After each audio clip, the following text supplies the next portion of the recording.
नमस्कार।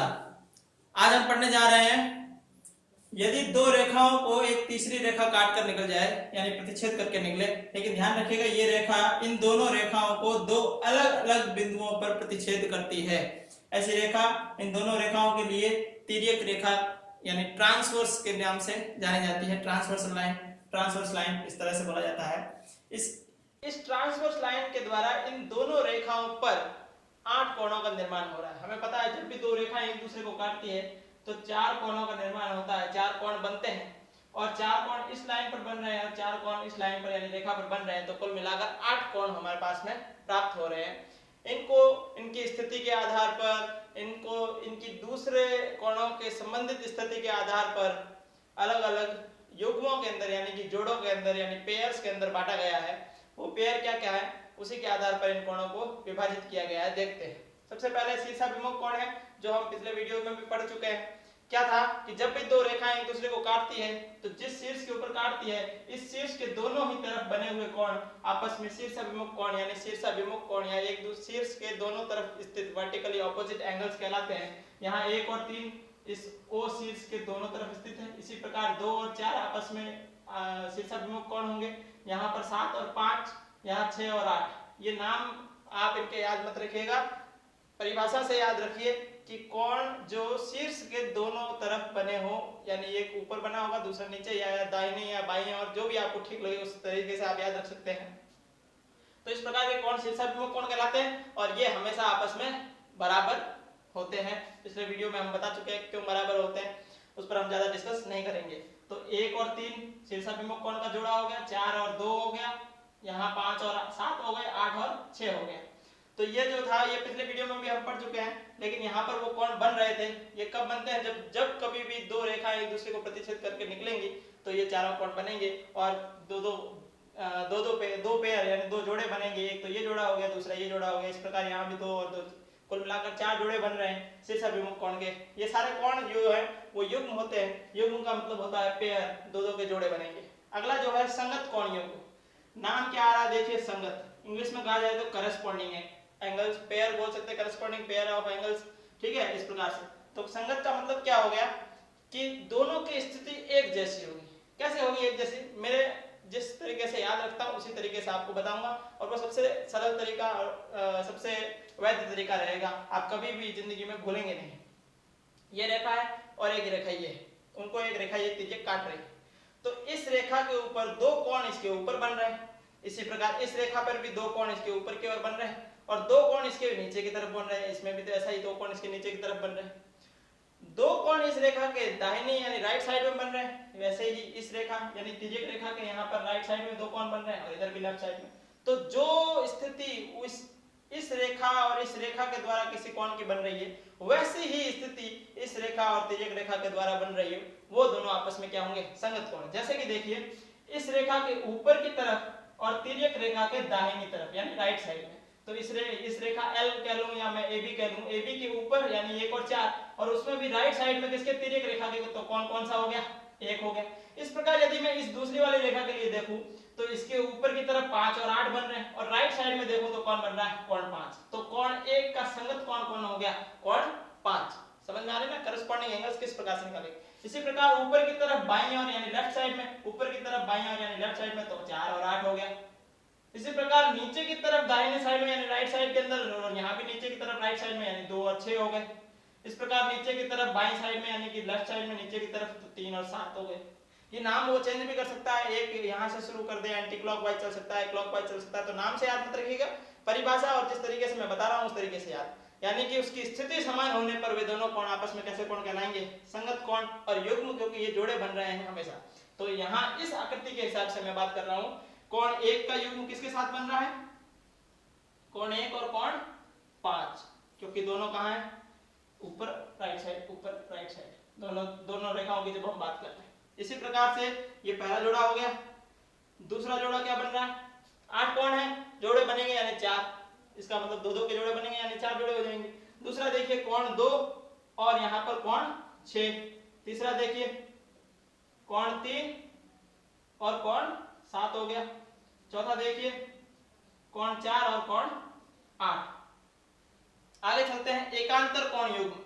एक का अंतर वाला, एक का अंतर यहाँ इस गिनती से नहीं है, न ही कोण के जो माप है उसके अंतर की बात की जाए, स्थिति की बात की जाए। एकांतर क्या होती है? स्थिति की बात होती है। अब इसमें भी दो प्रकार से होते हैं, एक होते हैं अंतः और एक होते हैं बाह्य, यानी कि इंटीरियर और एक्सटीरियर। ये कैसे होते हैं? इंटीरियर का मतलब जो अंदर की तरफ है और एक्सटीरियर यानी कि जो बाहर की तरफ है। अब बाहर और अंदर कैसे? कि इन दोनों रेखाओं के बीच में, इन दोनों रेखाओं को जो अंदर की तरफ में आ रहे हैं, यानी ये जो रेखा L और M है या रेखा AB और CD जो है, इनके बीच में जो आ रहे हैं, इन दोनों के जो ये मध्य का भाग है इसमें जो आ रहे हैं, यानी कि 2, 5, 8 और 3, तो ये तो कहलाएंगे इन दोनों रेखाओं के मध्य के कोण यानी अंतःकोण। और इनके बाहर की तरफ यानी ऊपर और नीचे की तरफ में जो आ रहे हैं 7, 8, 7 और 6 और 1 और 4, ये क्या हो रहे हैं? इन दोनों रेखाओं का जो बीच का हिस्सा उससे बाहर यानी इसके बाहरी भाग में आ रहे हैं, दोनों रेखाओं के मध्य के भाग के अंदर नहीं आ रहे, तो ये कैसे कोण कहलाएंगे? बाह्य कहलाएंगे। अब हम क्या देखते हैं? एकांतर। तो अंदर वाले कोणों को जब मैं चाहे घड़ी की दिशा में या घड़ी की विपरीत दिशा किसी भी दिशा से लेता हूं, समझ लीजिए मैं 2 से शुरुआत करता हूं यानी प्रारंभ करता हूं और मैं आगे चलता हूं घड़ी की दिशा के अंदर, तो इससे अगला कोण कौन आया? 5।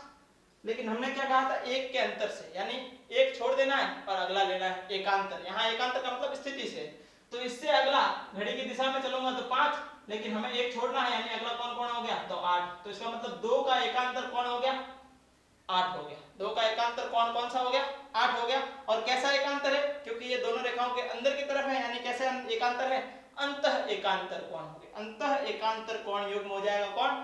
2 और 8। अच्छा, घड़ी की विपरीत दिशा में चल के देखते हैं। तो घड़ी की विपरीत दिशा में चलेंगे तो 2 से जब मैं प्रारंभ करूंगा तो पहले कौन आएगा? 3, लेकिन हमें एकांतर यानी एक छोड़ना है, तो 3 को छोड़ेंगे तो वापस में कौन प्राप्त होगा? 8। इस प्रकार यदि मैं 3 से प्रारंभ करूंगा तो 8 को छोड़ करके 5, या 3 को प्रारंभ करूंगा तो 2 को छोड़ करके 5। इस प्रकार ये दोनों आपस में क्या हो जाएंगे? एकांतर। इंग्लिश में अल्टरनेट बोलते हैं, एक छोड़कर एक। ठीक है, तो यहां से आपको, तो ये अंतः है तो ये अंतः एकांतर, तो अंतः एकांतर कोण युग्म कौन से हो जाएंगे? अंतः एकांतर यानी इंटीरियर अल्टरनेट एंगल्स कौन से हो जाएंगे? कोण 2, इस आकृति की बात कर रहा हूं, नाम चेंज हो सकते हैं। कोण 8 आपस में हो गए, पहला जोड़ा ये हो गया, और दूसरा जोड़ा या पेयर जो होगा वो क्या होगा? आपका कोण 3 और कोण 5। इसी प्रकार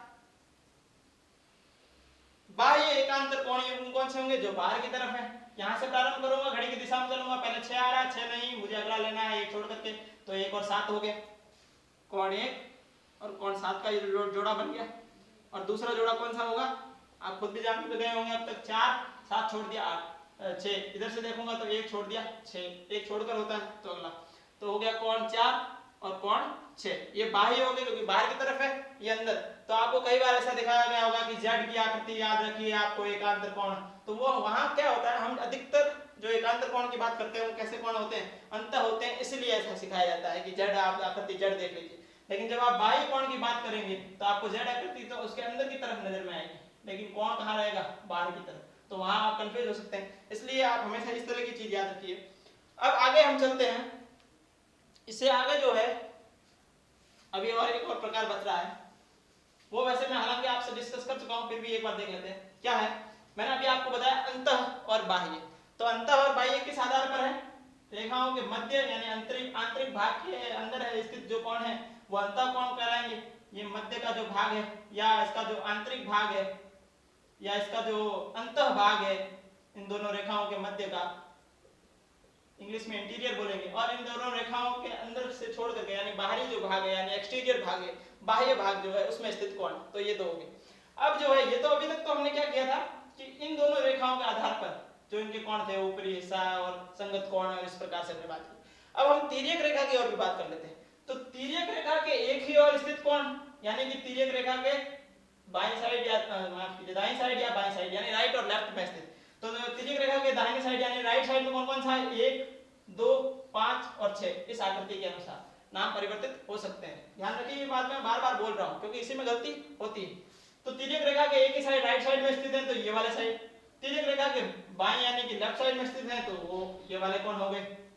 इनमें भी दो हिस्से हो सकते हैं, तिर्यक रेखा के एक ही ओर स्थित अंतः कोण और तिर्यक रेखा के एक ही ओर स्थित बाह्य कोण। तो क्या हो जाएगा? कोण 1 और कोण 6 ये बाह्य हो गए और तिर्यक रेखा के एक ही ओर है यानी कि दाहिनी साइड। इस प्रकार कोण 4 और कोण 7 इसके बाईं ओर स्थित एक ही तरफ स्थित कोण हो हो जाएंगे बाह्य कोण।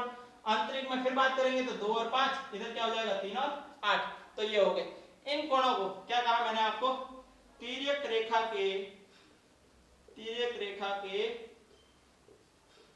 एक ही और स्थित कोण, एक ही और ये एक ओ की मात्रा होती है, इसका मतलब होता है दिशा की बात की जा रही है, और डबल होती है तो और, यानी कि एक से अधिक की बात की जा रही है। एक ही और स्थित कोण युग्म। अब इसमें क्या होते हैं, दो होते हैं, एक होते हैं अंतः और दूसरे होते हैं बाह्य। जिस प्रकार उसमें थे वही सेम कंडीशन है। तो अंतः में क्या होते हैं, जो अंदर की ओर, और जनरली हम जो बात करते हैं किसके बारे में बात करते हैं, अंतः के बारे में ही बात करते हैं। ये आपस में एक दूसरे के सहसंबंधित कोण या संबंधित कोण भी कहलाते हैं। इन कोणों को क्या कहते हैं, संबंधित कोण भी कहा जाता है, संबंधित कोण युग्म भी कहा जाता है। इनको आपस में क्या कहते हैं, संबंधित कोण युग्म भी कहा जाता है, या कह सकते हैं हम इनको लगातार कोणों का जो युग्म होता है उस प्रकार से। इंग्लिश में हम इसको कह सकते हैं कंजुगेटिव पेयर ऑफ एंगल्स, इस प्रकार से भी बोला जा सकता है। ठीक है, तो एक ही तरफ संबंधित कोण युग्म कह सकते हैं। अंतः और बाह्य दो होते हैं, तो अंतः में कौन हो जाएगा 2 और 5, और बाह्य में बाह्य 3 और 8, और ये एक पेयर हो गया, एक पेयर ये हो गया, यानी युग्म हो गया, जोड़ा हो गया। दूसरा कौन सा होगा 1 और 6, ये बाह्य हो गए। ऐसे 4 और 7 भी बाह्य कोण युग्म हो जाएंगे। तो इतने ही प्रकार के कोण युग्म बनते हैं जब दो रेखाएं एक तीसरी रेखा के द्वारा दो भिन्न भिन्न बिंदुओं पर प्रतिच्छेद करती है, की जाती है, जो कि तिर्यक रेखा कहलाती है। अब इन सब में भी आपस में संबंध होता है। यदि ये दो जो रेखाएं थी L और M या AB और CD जिसकी हम बात कर रहे हैं, यदि ये दोनों रेखाएं आपस में कैसी रेखाएं हो जाए, समांतर रेखाएं हो जाए, यदि ये दोनों रेखाएं आपस में कैसी हो जाए, समांतर हो जाए, तो इन कोणों के अंदर भी आपस में कुछ ना कुछ संबंध बनते हैं, जिसके बारे में हम अगले वीडियोस के अंदर आपसे डिस्कस जरूर करेंगे। और उनकी विशेषताएं क्या क्या होती है वे सब भी हम आपसे डिस्कस करेंगे, समझाने की मैं आपको कोशिश करूंगा। उम्मीद करता हूं कि आप सभी लोग अपने अपने घरों पर खुश होंगे और सुरक्षित होंगे। अपना ख्याल रखिए। Stay at home with us. Thank you. जय हिंद।